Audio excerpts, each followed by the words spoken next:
Assalamualaikum warahmatullahi wabarakatuh.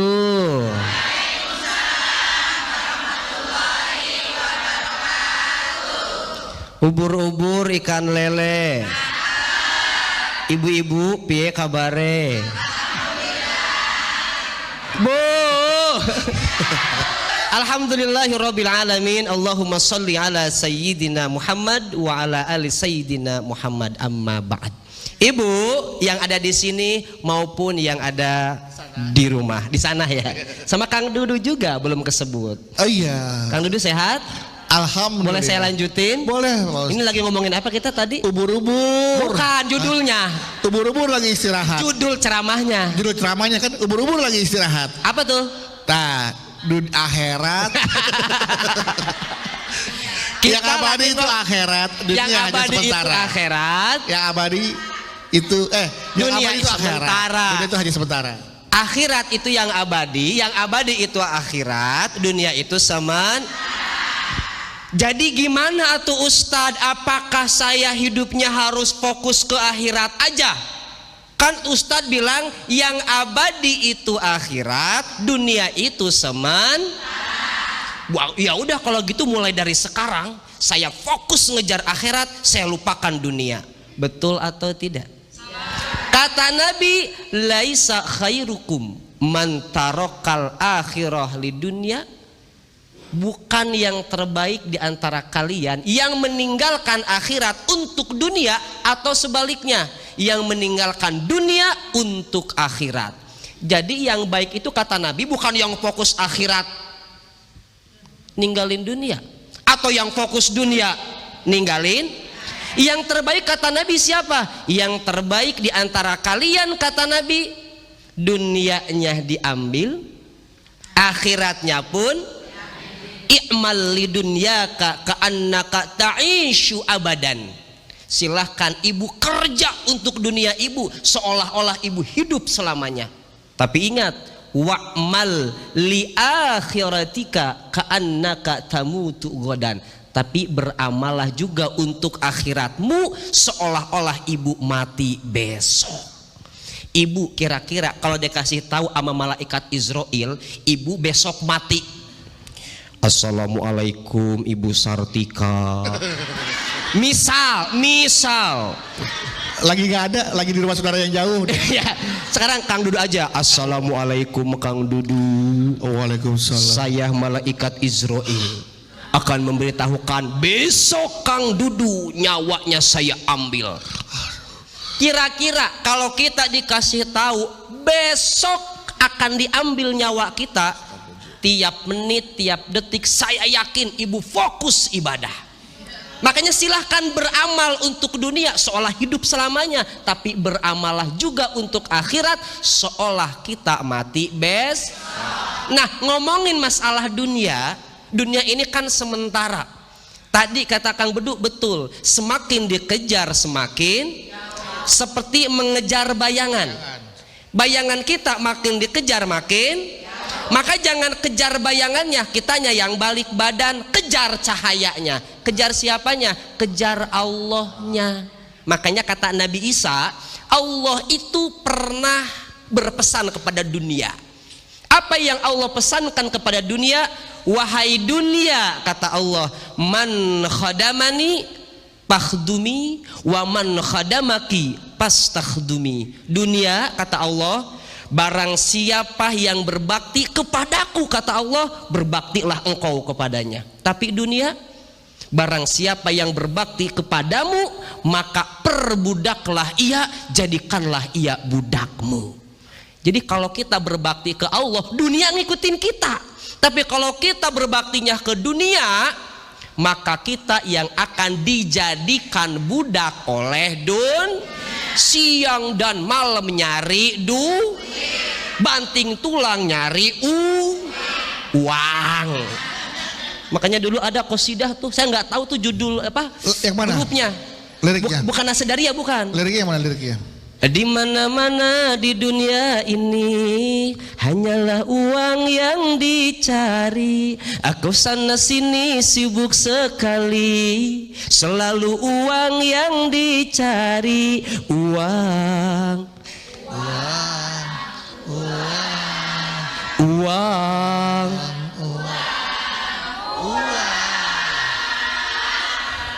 Duit. Beda lagi. Duit. Jadi gitu ibu, dunia mah jangan dikejar. Jadi jangan ngejar dunianya, tapi kejar yang punya dunianya. Siapa? Allah. Kan tadi kata Allah, kalau kita berbakti ke dunia, perbudak orang itu, kata Allah. Tapi kalau orang itu berbakti ke Allah, maka dunia yang bakal ngikut ke kita. Dan ingat, orang yang ngejar dunia, Kang Bedu, Ya. kasyari bima'il bahri, kata ulama. Orang yang ngejar itu seperti orang yang ngejar dunia, seperti orang yang minum air laut. Orang kalau aus, yang diminum air laut, makin aus apa sembuh ausnya?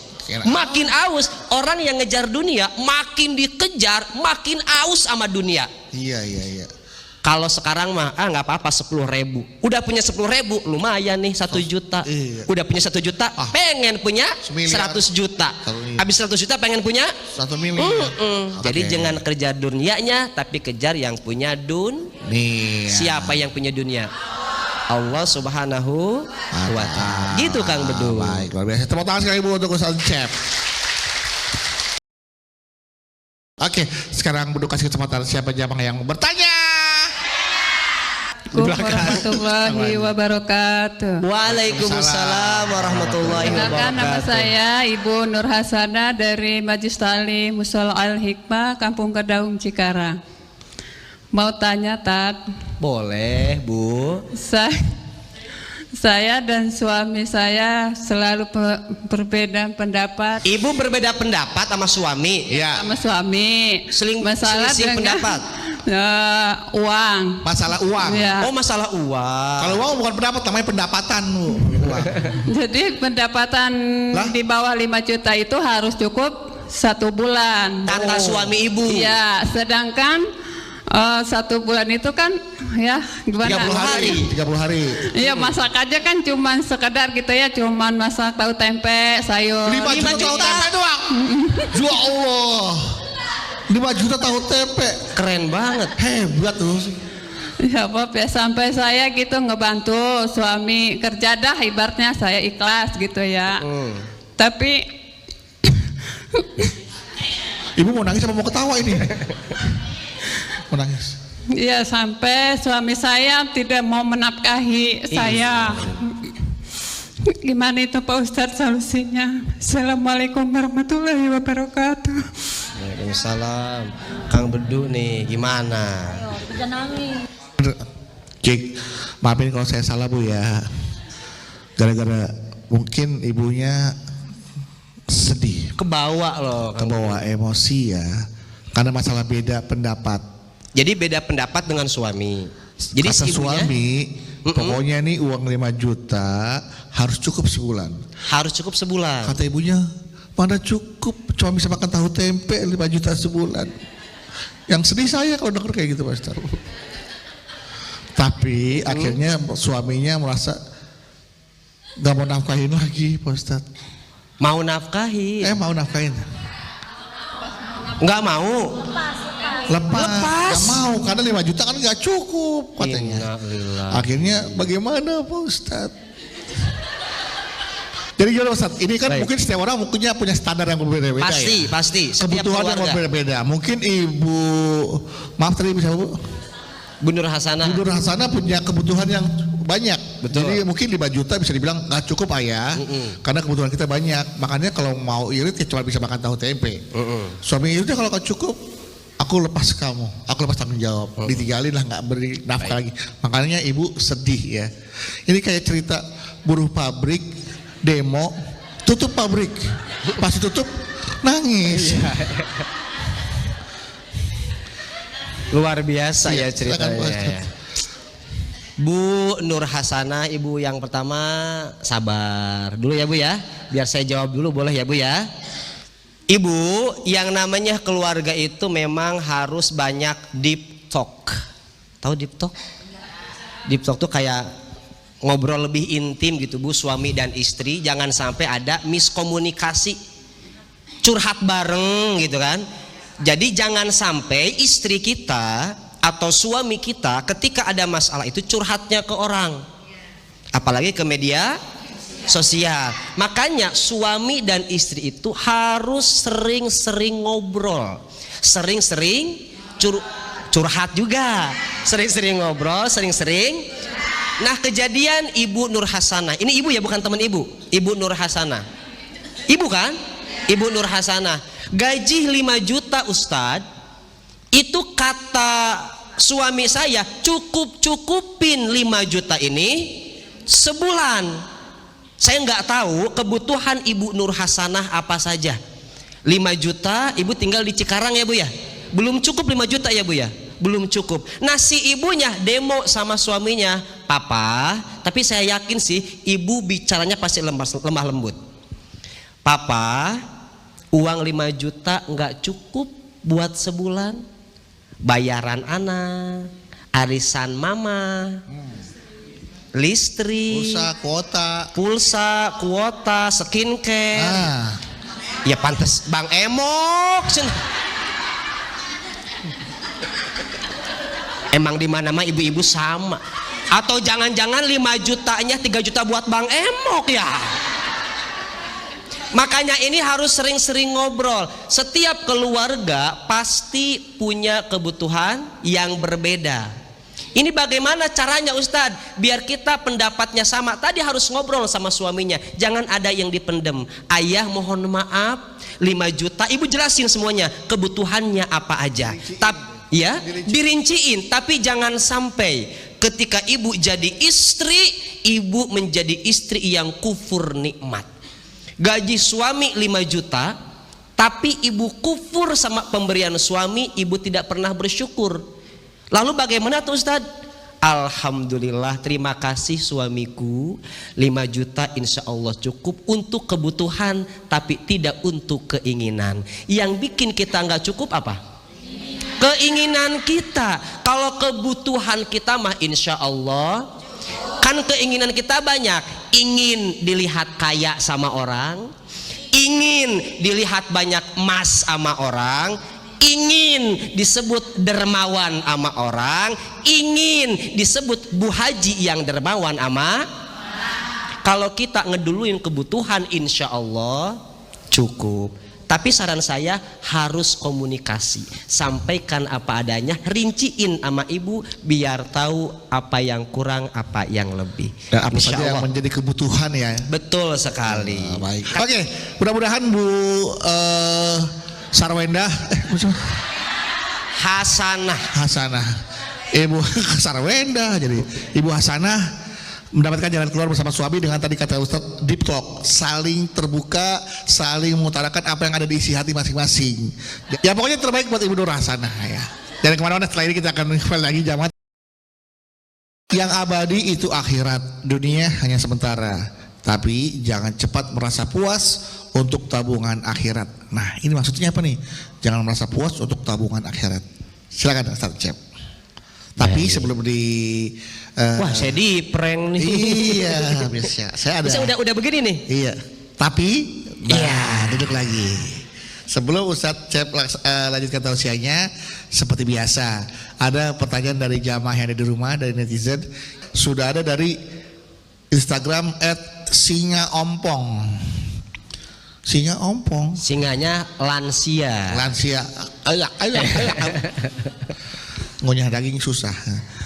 Assalamualaikum ya ahli surga. Masya Allah. Amin. Mau izin tanya, apakah cukup berbuat kebaikan kalau hanya lewat materi? Saya kan ada teman cewek nih, dia selalu berpakaian terbuka, tapi dia selalu sedekah setiap hari. Dia selalu berpakaian terbuka, auratnya terbuka, tapi dia sedekah setiap hari. Baik. Mungkin sedekahnya dengan pakaian terbuka kali itu, Ustaz. Enggak tahu dengan materi, dengan uang. Dengan materi, dengan uang. Oh, sedekahnya dengan uang. Sedekahnya. Ya. Benar-benar tiap hari. Nah, menurut dia sedekah dia itu dia sudah merasa cukup kelak lah untuk membuat dia masuk surga. Oh, dia pede bahwa dengan sedekahnya itu sudah cukup untuk membeli surganya Allah. Nah, padahal dia masih banyak aturan-aturan atau larangan-larangan Allah yang dilanggar dan perintah Allah yang tidak dilaksanakan. Apakah cukup dengan materi saja? Dengan sedekah saja dia merasa udah kayaknya udah cukup lah gue buat bekal masuk surga ntar. Baik. Seperti itu. Nah, Siap. mohon dijawab Pak Ustaz. Baik, insya Allah saya jawab. Bu. Iya, ini ibu-ibu lagi senang banget di rumah nonton kita. Jalan dakwah ya, Kang Luda ya. Jalan dakwah TV. Baik. Kasusnya dari Ed Singa Ompong. Iya, orang itu membuka aurat tapi sedekah. Nah, kasus ini kita pasti akan bertanya, itu gimana ya Ustadz ya? Kadang kita suka begitu kan? Kasus ini pernah ditanyakan oleh beberapa murid sang guru sufi. Sang guru sufi. Jadi seorang guru sufi itu pernah ditanya oleh murid-muridnya, wahai Syekh, menurutmu mana yang lebih baik? Orang yang rajin ibadah tapi sombong dan merasa paling suci, atau yang kedua, orang yang jarang ibadah tapi akhlaknya baik, rajin sedekah. Muridnya nanya, mana Syekh yang paling baik nih? Jawaban sang guru sufi, muridku dua-duanya baik. Yang pertama, orang yang rajin ibadah tapi sombong merasa suci itu baik. Baiknya kenapa? Bisa jadi karena berkah dari rajin ibadah, nanti hatinya sadar, dia bertaubat, tidak sombong lagi, akhirnya dia baik lahir dan batin. Yang kedua, orang yang jarang ibadah tapi rajin sedekah itu juga baik. Bisa jadi dengan keberkahan sedekah yang dia kasih, kebaikan yang dia kasih, Allah nurunin hidayah, dia bertaubat, baik lahir dan batin. Terus muridnya nanya, yang tidak baik siapa ya Syekh? Yang tidak baik yang nomor 3. Siapa? Kita. Kok kita? Kata muridnya. Iya, sibuk menilai orang lain tapi lupa menilai diri sendiri. Nah, yang tadi itu gimana Ustadz? Dia membuka aurat tapi rajin. Apakah cukup dengan itu? Kita mah berdoa, mudah-mudahan dengan keberkahan sedekah itu dia dikasih hidayah sama Allah, kemudian dia menutup aurat, akhirnya baik lahir dan itu sudah baik. Tapi ada yang lebih baik daripada itu, auratnya tertutup, perintah Allahnya dilaksanakan, sedekahnya makin rajin. Berarti tidak cukup dengan materi saja? Tidak. Karena berislam yang baik adalah Islam yang kafah, yang menyeluruh, yang semuanya kita laksanakan. Begitu, Kang Dudu. Iya, baik. Nah, kemudian bagaimana caranya supaya kita tidak merasa puas untuk tabungan akhirat? Itu dia. Kadang kita suka kepedean. Kita udah sedekah ke sana, kita udah sedekah ke sini, ibadahnya paling banyak, akhirnya kita kepedean merasa puas. Hati-hati. Ketika kita merasa sedekah kita udah banyak, sholat kita udah banyak, khawatir muncul ujub, berbangga diri. Oh, saya kan Bu Haji, hajinya 2 kali, pecinya juga peci putih, ke masjid mulu, tabungan saya buat akhirat udah banyak banget. Hati-hati, ketika kita sudah mulai berbangga diri, itu yang bahaya. Nanti masuk setan.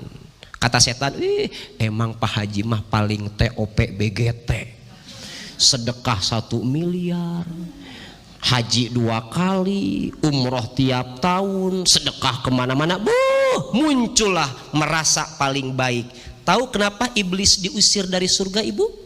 Karena merasa paling. Makanya Ibu, ketika kita ibadah, kita mah nggak tahu sedekah kita diterima atau tidak, ibadah kita diterima atau Makanya tugas kita mah bukan banyak-banyakan hitung-hitungan, enggak. Jangan pernah hitung-hitungan dengan Allah. Kita mah ibadah udah ikhlas aja, ibadahnya karena Allah. Para ulama ibu itu kalau Ramadan, ulama salaf itu 6 bulan dia doa agar sampai ke bulan Ramadan, 6 bulannya lagi dia doa biar amalan di bulan Ramadan diterima. Misalkan kemarin kita Ramadan tuh, nah ulama salaf masuk bulan Syawal 6 bulan ke depan dia doa sama Allah. Doanya apa? Berdoa agar ibadahnya diterima. Itu ulama, apalagi kita yang puasanya gimana kemarin, baca Al-Qur'annya gimana kemarin, yang di belakang pura-pura nyicipin enak kayaknya, coba nyicipin doang ini mah sampai begitu. Aku kenyang. Ulama salaf saking takutnya amalannya tidak diterima, 6 bulan setelah Ramadan mereka berdoa kepada Allah agar apa? Puasanya, Qur'annya, sedekahnya biar diterima sama Allah. 6 bulan sisanya doa lagi. Doa untuk apa? Biar sampai lagi ke bulan Ramadan. Jadi jangan pernah merasa puas dengan amalan akhirat kita. Dan ingat, tadi saya sampaikan, jangan hitung-hitungan dengan Allah. Ya Allah, ini saya sudah rajin sholat, mana ya Allah rezekinya masuk surga nih saya. Ibu, kita mah ibadah bukan pengen surganya Allah. Kita mah ibadah harusnya bukan takut karena nerakanya Allah. Kita beribadah kepada Allah karena apa? Karena Allah sudah memberikan kenikmatan yang begitu luar biasa ke kita. Betul ibu? Coba ibu, hidungnya masih normal? Ibu masih bisa mencium bau kentut? Malah ketawa nanya saya mah. Cet. Makanya kalau orang yang selalu bersyukur sama Allah itu enak rasanya. Lagi ngobrol begini nih, lagi pengajian, tiba-tiba Kang Bedu, ya, ada suara khas. Tut. Nih kalau orang udah ikhlas karena Allah hidupnya, dia nggak bakal marah-marah. Siapa yang kentut? nah, Nggak begitu. Tapi dia akan menikmati. Dia mengatakan Alhamdulillah. Berarti telinga saya masih normal. Selang beberapa detik ada bau yang khas masuk ke hidung. Nggak bakal marah, Bu, nggak bakal marah. Nggak marah. Alhamdulillah, hidungnya masih normal. Betul Bu? Betul. Jangan malah ada orang ngentut tiba-tiba marah-marah. Siapa yang kentut? Siapa nih? Bau kabel kebakar nih. Nah itu dia. Ibu kalaupun ibu marah-marah itu kentutnya nggak bakal tiba-tiba lari masuk lagi. Gue dimarahi masuk lagi. Gak bakalan. Ibu, insya Allah tiap hari, detik kita, waktu kita isi dengan kegiatan akhirat yang abadi, dunia begitu. Baik, sekali kita mau tangan untuk Ustaz Encep ibu. Jadi kadang kalau kita tidak hitung-hitungan tentang amal ibadah kita, lalu kenapa ada pahala nilainya 27 derajat, berapa derajat, kemudian seolah-olah seperti puasa 40 tahun, iya, betul. Seolah-olah seperti beribadah selama 100.000 tahun atau bagaimana itu? Kenapa ada istilah itu? Memang ada kelasnya. Manusia tuh ada kelasnya. Ada ibadah yang kelas buruh. Oh iya. Iya. Ibadah yang kelas buruh itu ibadah yang kayak tadi. Kita mau ibadah ketika diiming-imingin. Kalau kita sholat ini nanti pahalanya berkali lipat. Itu masih kelas buruh. Tapi kalau orang udah kelasnya kelas profesional, dia ibadahnya bukan karena pahala itu. Kenapa? Karena dia cinta sama Allah. Amin. Ibu juga di rumah begitu kan? Ibu di rumah kerja karena digaji suami atau karena cinta sama suami? Cinta banget. Cinta. Karena cinta. Makanya yang paling keren kan karena cinta, bukan karena ada suami. Soalnya kalau karena suami nanti pas nggak ada nggak beres-beres. Iya betul. Gitu. Oke, jelas Bu ya. Jadi jadikanlah ibadah kita kepada Allah karena kecintaan kita kepada Allah Subhanahu Wa Taala, bukan karena janji pahala-pahalanya. Betul. Sekarang Bedu kasih kesempatan lagi untuk pertanyaan. Ayo, silakan Bu. Ya, Bismillahirrahmanirrahim. Bismillahirrahmanirrahim. Assalamualaikum warahmatullahi wabarakatuh. Waalaikumsalam warahmatullahi wabarakatuh. Perkenalkan, saya Bu Rini dari Majelis Taklim Soleha, Bunda Soleha, Kampung Blokang, Cikarang. Ya, Ibu Rini, silakan Ibu Rini. Nah, izin bertanya Pak Ustadz yang ganteng. Ih, ada pantun dong buat Pak Ustadz. Pasti Kalau pantun saya nggak bisa bener Pak Ustadz. nah. Tapi memang Ibu-ibu juga pernah bilang Ustadznya ganteng katanya. Cie, ganteng. Ada 100.000 nggak? Ada Ustadz. Saya bisa pakai kris Bu. Nanti aja di belakang. Oh, iya. Silakan Bu. Izin bertanya Pak Ustadz. Suami saya itu mewakafkan sebidang tanah untuk pembangunan masjid di kampung. Nah, alhamdulillah tuh sudah terbangun masjidnya dan warga juga sudah selalu digunakan oleh warga sampai saat ini. Kita juga sering tuh kalau minimal sebulan sekali pulang ke kampung untuk melihat apakah ada yang kekurang untuk di masjid. Nanti kita ada rezeki kita sumbangan lagi apakah untuk renovasi dan sebagainya. Nah, suami itu bilang sama saya, kenapa saya mewakafkan sebidang tanah ini untuk pembangunan masjid, ingin amal jariahnya untuk orang tuanya, karena dia ingin berbakti sama orang tuanya. Karena selama ini dia bisa sukses karena orang tua. Luar biasa.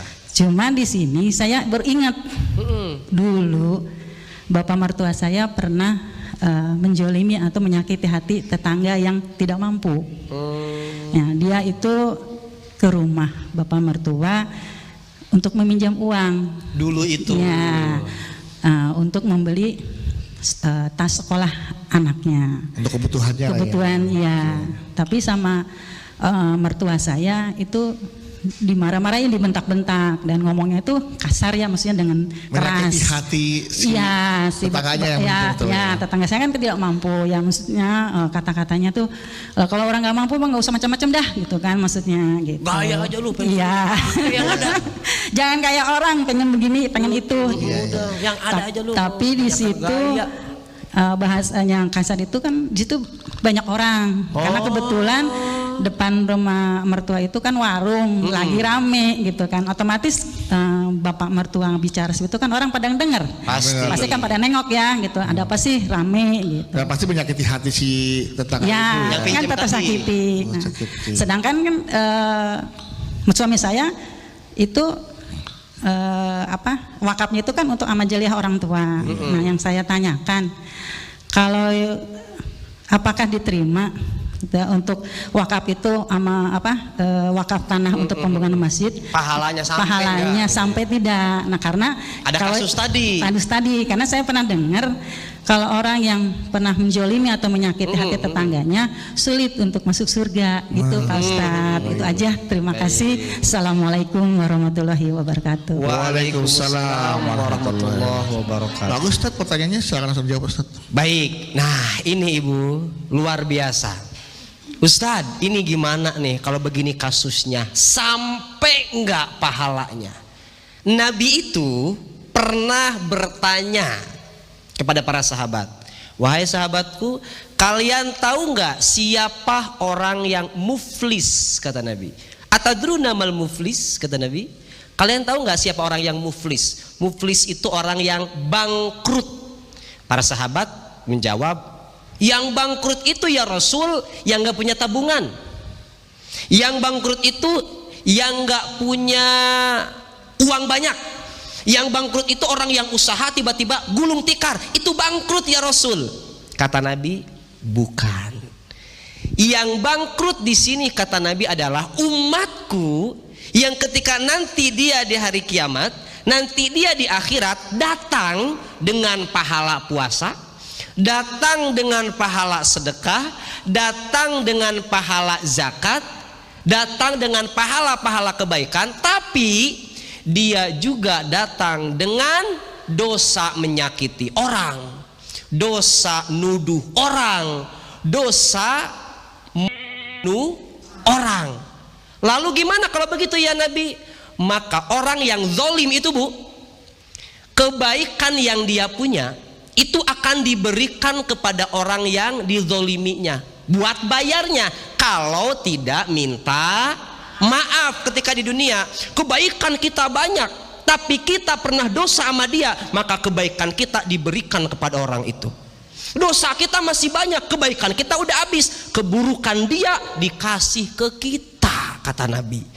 Ini kasus bapaknya ibu, mertua ibu. Itu bagaimana sedekahnya, insya Allah sampai, kebaikannya sampai ke orang tuanya, tapi khawatir jadi muflis. Kebaikannya sampai ke bapaknya, diambil ke orang yang dizoliminya. Makanya hati-hati. Ada nasihat yang sangat indah sekali, masalah menyakiti hati orang. Maulana Jalaluddin Rumi, beliau pernah berkata, intufta ala qadamaika haulal ka'bah alfa marrah fal haqqu la yaqbalu tawafaka law adaita qalban.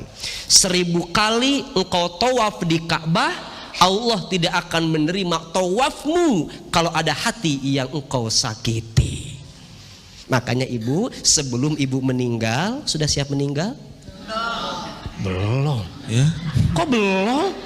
Udah. Emang ibu tahu umurnya sampai kapan? Siap gitu. Ini paling dekat loh Bu ya. Ibu, sebelum ibu meninggal, daripada ibu jadi orang yang bangkrut di akhirat, dari sekarang buru-buru minta maaf, datengin orang yang kita sakitin, orang yang kita umbar aibnya, jangan sampai ditagihnya nanti di akhirat. Nauzubillahi min. Begitu Kang Bodo, hati-hati. Hati-hati ya. Ini bisa menghalangi bukan menghalangi juga ibadah atau kebaikan amal ibadah kita diambil ya. Betul. Dan Jadi, itu bisa menyusahkan kita untuk masuk surga. Kita nggak ada kebaikan untuk masuk timbangan surga. amal soleh kita jadi hilang. Hilang, malah yang nambah amal buruknya. Itu kata Nabi begitu. Makanya hati-hati. Ibu punya mulutnya dijaga. Ya.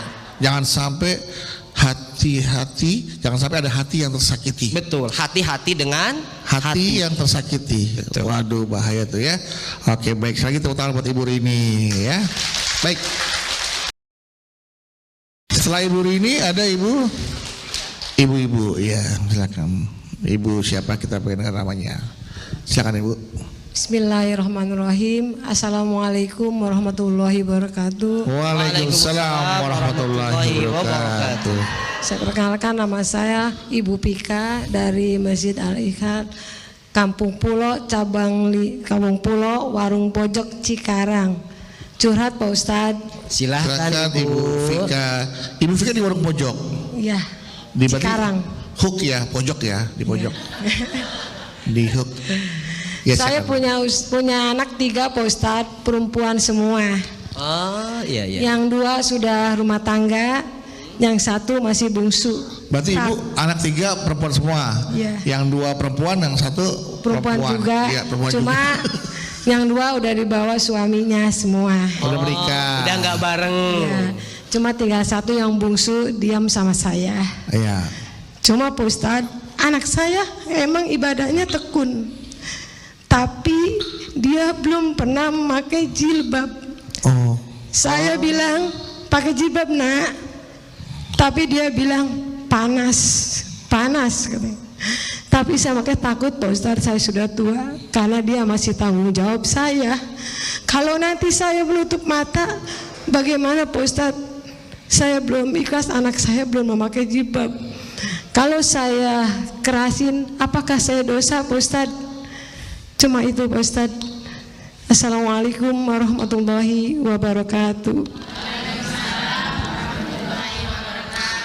Baik, di segmen sebelumnya Ibu Vika bertanya dengan penuh kekhawatiran dan kesedihan karena anaknya yang perempuan tidak mau memakai hijab atau berkerudung lah, menutup auratnya ya, karena dengan alasan anaknya katanya panas Bu kalau pakai jilbab.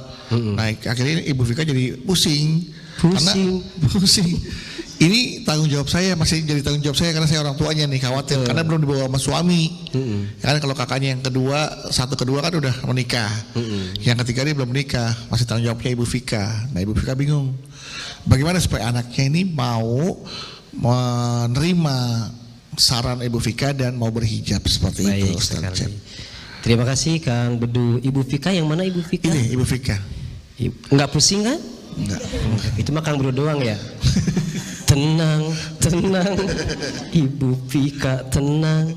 Bu. Ya, Bu. Seorang wanita wajib menutup auratnya. Bagaimana kalau dengan anak kita Ustadz? Tadi anaknya Ibu Vika disuruh tutup aurat, malah bilang panas, panas, pala ini panas. Akhirnya jadi apa? Pusing. Udah. Ibu mohon maaf, yang namanya menutup aurat itu kewajiban. Tidak ada istilah entar ya nunggu hidayah dulu. Ada yang begitu? Aku mah nunggu hidayah aja pakai hijabnya. Yang penting hatinya berhijab. Yang penting hatinya berhijab. Hey, hello. Yang namanya menutup aurat itu wajib. Kan ada istilah tadi apa kalau dulu? Jilbabin hati dulu, baru jilbabin. Ibu, ketika seorang wanita sudah haid, berarti dia sudah masuk waktu baligh, maka di situ dia harus sudah wajib berhijab, karena berhijab menutup aurat merupakan kewajiban dari Allah. Ya Ustadz, gimana anak saya jawabannya seperti itu? Ibu Vika, yang pertama selalu saya sampaikan, ketika kita ingin mendidik anak, yang pertama sampaikan dengan kata-kata yang santun. Saya sering bilang, kalau nasihat datang dari hati, maka akan masuk ke lubuk hati yang paling yang pertama itu. Yang kedua, orang tua harus jadi teladan. Kalau orang tuanya udah, ya Allah Ustadz, saya mah dari perawan diajarin sama orang tua berhijab Ustadz. Kenapa tuh ya anak saya susah banget? Lihat ibu, bagaimana lingkungan tempat dia kerja, lingkungan tempat dia bergaul. Betul kata si ibu. Karena lingkungan itu ngaruh apa enggak? Ngaruh banget. Ibu-ibu ngumpul dengan ibu-ibu yang sering ngaji, ke bawah bisa ngumpul sama ibu-ibu yang sering gosip, jadi tukang gosip. Jangan jadi tukang gosip. Ibu bawa orang tukang gosipnya jadi bisa ngaji. Jadi yang pertama ibu sampaikan dengan bahasa yang santun, sampaikan dari hatinya. Anak sekarang itu nggak bisa loh diomelin bu, iya kan? Ibu jangan sampai nyuruh hijaban ke anak yang udah dewasa, tapi ibu sambil teriak-teriak, lu pakai hijab kagak, lu kagak pakai hijab, kagak kerudungan, gua usir dari rumah. Ada yang begitu nggak? Nggak ada. Yang ada yang di mana? Di sana juga nggak ada. Di Indonesia mah nggak ada yang begitu. Ibu sampaikan dengan kata-kata yang santun. Yang kedua, jadilah teladan buat anak kita. Bagi orang tua yang belum berhijab, yang belum menutup aurat, kalau anak kita pengen menutup aurat dan berhijab, mulai dari kita pun harus berhijab. Sama ada doa yang terakhir, pamungkas dari kita. Kita udah coba santun, kita udah coba nyontohin, lingkungannya udah coba kita pilih-pilih agar nggak di lingkungan yang salah. Ada pamungkas doa dari seorang ibu, doakan anaknya biar menjadi anak yang soleh soleha. Nabi Ibrahim ketika minta anak, doanya apa? Robbi habli minas. Nabi Ibrahim tidak meminta anak yang kaya, anak yang hebat, anak yang jadi juragan. Yang diminta oleh Nabi Ibrahim apa? Minta anak yang, Ibu Vika di sepertiga malam ibu doa sama Allah, ya Allah, mudah-mudahan anak saya dilembutkan hatinya, bisa menerima nasihat saya dan bisa menjadi anak yang mau berhijab dan menutup aurat. Ibu Pika takut ya bu ya, ketika nanti kita menutup mata ada dosa jariah, ada dosa yang ngalir ke kita sebagai orang tua. Tapi tenang Bu Pika, kalau kita sudah ngasih tahu ke anak harus pakai hijab, kita sudah mengarahkan, apalagi kita sudah ngasih ilmu-ilmu agama yang baik, kita masukin pesantren, masalah dia nanti nggak nurut sama kita sudah bukan tugas kita. Tugas kita memberikan pendidikan agama yang baik, tugas kita mengarahkan anak kita ke arah yang baik. Dia nurut atau tidak bukan tugas kita, itu tugas Allah. Tugas kita hanya usaha dan doa. Mudah-mudahan jadi anak yang soleha. Amin ya robbal. Nggak usah pada sedih apa.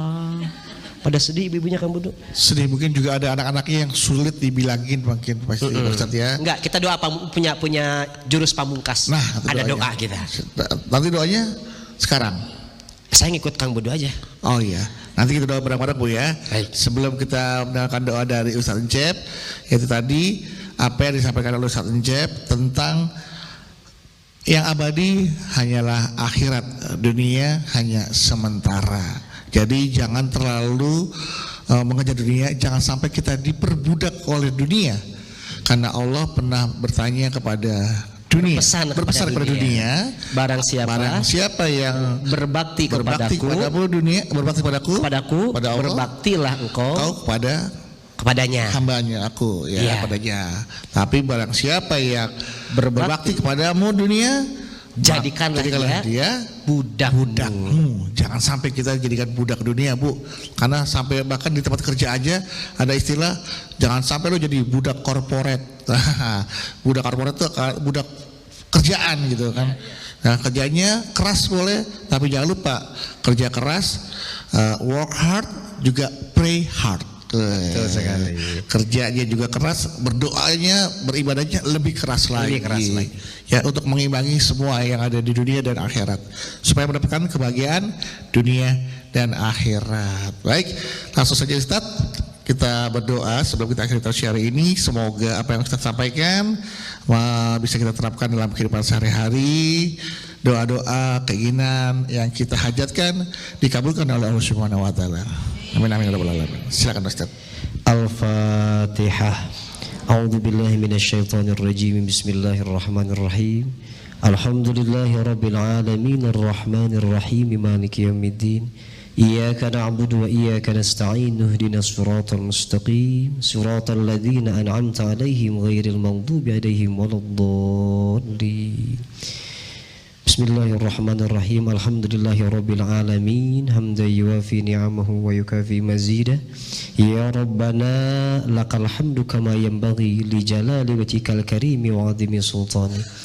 Allahumma ighfir lana dhunubana wa liwalidina warhamhum kama rabbawna shighara. Allahumma ja'alna wa auladana min ahlil ilmi wa ahlil khair wa ahlil Qur'an wa la taj'alna wa iyyahum min ahlis su'i wa ahlil dhair. Ya Allah, ya Rahman, ya Rahim, berkahilah segala yang kami perbuat. Jadikanlah apa yang kami kerjakan menjadi nilai yang ibadah dan nilai ilmu yang bermanfaat. Ya Allah, ya Rahman, ya Rahim, jadikanlah kami hamba-hambamu yang selalu bersyukur, merasa cukup dengan apa yang sudah Engkau berikan. Jangan jadikan kami menjadi hamba yang tidak pernah bersyukur dengan semua yang Engkau berikan, ya Allah.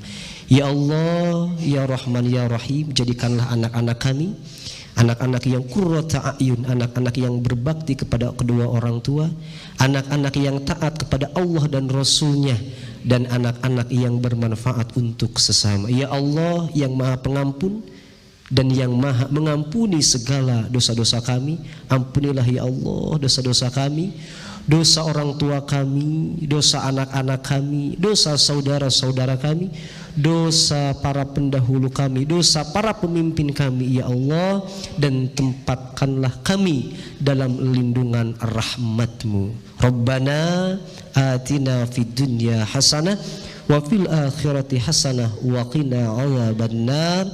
Bifadli subhana rabbika rabbil izzati amma yasifun wa salamun alal mursalin walhamdulillahi rabbil alamin.